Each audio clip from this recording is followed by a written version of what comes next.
우리나라 좌파들이 이승만 대통령을 독재자라고 폄하하는 가장 큰 이유가 3.15 부정선거입니다. 그렇다면 1960년 3.15 부정선거의 진실은 무엇일까요? 질문 있니? 진짜 역사로 답하다. 1948년부터 1960년까지 3번의 임기를 마친 이승만 대통령은 1960년 제4대 대통령 선거를 앞두고 있었습니다. 자유당에서는 대통령 후보로 이승만, 부통령 후보로 이기붕을 내세웠고 민주당에서는 대통령 후보로 조병옥, 부통령 후보로 장면을 출마시켰습니다. 하지만 특이하게도 제4대 대통령 선거는 대통령보다 부통령이 초미의 관심사였습니다. 건국 대통령으로서 이미 국민들의 압도적 지지를 받고 있던 이승만 대통령은 선거 한 달 전 민주당 후보 조병옥이 위종양으로 서거하면서 단독 후보가 되었기 때문입니다.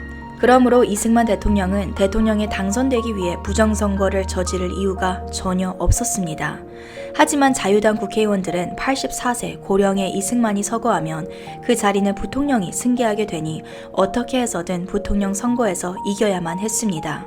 반면 이승만 대통령은 3번째 임기 때 민주당의 장면과 함께 국정을 운영한 경험이 있었기 때문에 자유당의 이기붕이든 민주당의 장면이든 부정선거를 저지르면서까지 특정 인물을 당선시킬 필요가 없었습니다.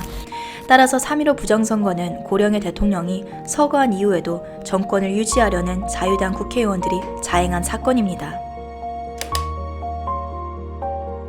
자유당 국회의원들은 1960년 제4대 대통령 선거에서 부통령 후보 이기붕을 당선시키기 위해 수단과 방법을 가리지 않았습니다.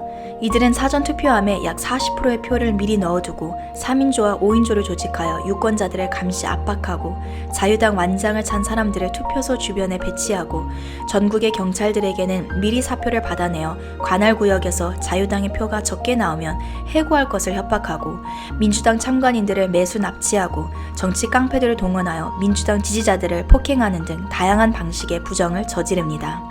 그 결과 1960년 3월 15일 제4대 대통령 선거에서 이기붕은 79%라는 압도적인 득표율로 당선되지만 선거 당일 전국적으로 10여 명이 사망하고 70여 명이 부상을 입는 참극이 벌어집니다.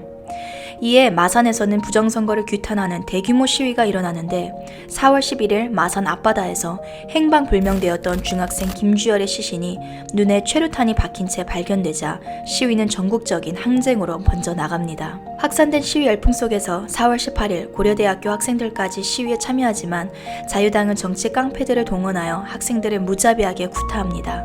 그 결과 학생 1명이 사망하고 여러 명의 부상자가 발생합니다. 3.15 부정선거와 4.19 혁명으로 나라가 혼란에 빠질 때까지 이승만 대통령은 무엇을 하고 있었을까요? 당시 84세의 고령이었던 그는 자연스럽게 인해 장막 속에 둘러싸여 있었습니다. 인해 장막이란 사람으로 장막을 친다는 표현으로 주로 측근들이 둘러싸 권력자를 외부와 단절시키는 현상을 뜻합니다. 당시 이승만 대통령은 스스로를 철창에 갇힌 호랑이에 비유하는 등 자신이 인해 장막에 둘러싸인 것을 어느 정도 인식하고 있었지만 그가 딱히 할 수 있는 것은 없었습니다. 바깥에서 시위 소리가 들리자 이승만 대통령은 자유당 인사들에게 이유를 물어보지만 이들은 자유당이 선거에서 압승하니 괜히 소란을 피우는 것이라는 식의 거짓 보고를 올립니다. 자유당은 자신들의 정치적 이권을 지키기 위해 끝까지 사실을 숨기고 왜곡합니다. 결국 사태가 걷잡을 수 없을 만큼 커지자 자유당 지도부는 4월 21일에야 비로소 이승만 대통령에게 이실직고하고 전원 사표를 냅니다. 우리나라 좌파들은 역사적 사실과 관계없이 이승만 대통령을 독재자라고 비난합니다. 하지만 이승만 대통령이 4월 21일 사태의 진상을 알게 된 직후에 취한 행동을 보면 그는 독재자가 아니었음을 확인할 수 있습니다. 첫째, 이승만 대통령은 바로 다음 날인 4월 22일 4.19 혁명으로 다친 부상당한 학생들이 입원해 있던 병원을 직접 방문합니다. 과연 어느 독재자가 자신을 규탄한 자들을 찾아갈까요? 둘째, 병원을 방문한 이승만 대통령을 본 학생들은 그를 향하여 독재자가 아닌 할아버지라고 외치며 눈물을 흘립니다. 만약 그가 정말 독재자였다면 학생들로부터 이러한 말을 들을 수 있었을까요? 학생들은 3.15 부정선거에 대한 분노는 있었지만 나라를 세워준 이승만 대통령에 대한 애정과 존경이 있었습니다. 셋째, 이승만 대통령은 부상당한 학생들을 꾸짖는 대신에 눈물을 흘리며 칭찬합니다. 학생들이 왜 이렇게 되었어? 부정을 왜 해? 부정을 보고 일어서지 않은 백성은 죽은 백성이지. 이 젊은 학생들은 참으로 장하다. 과연 어느 독재자가 자신을 향해 항의한 자들에게 장하다 라며 칭찬할 수 있을까요?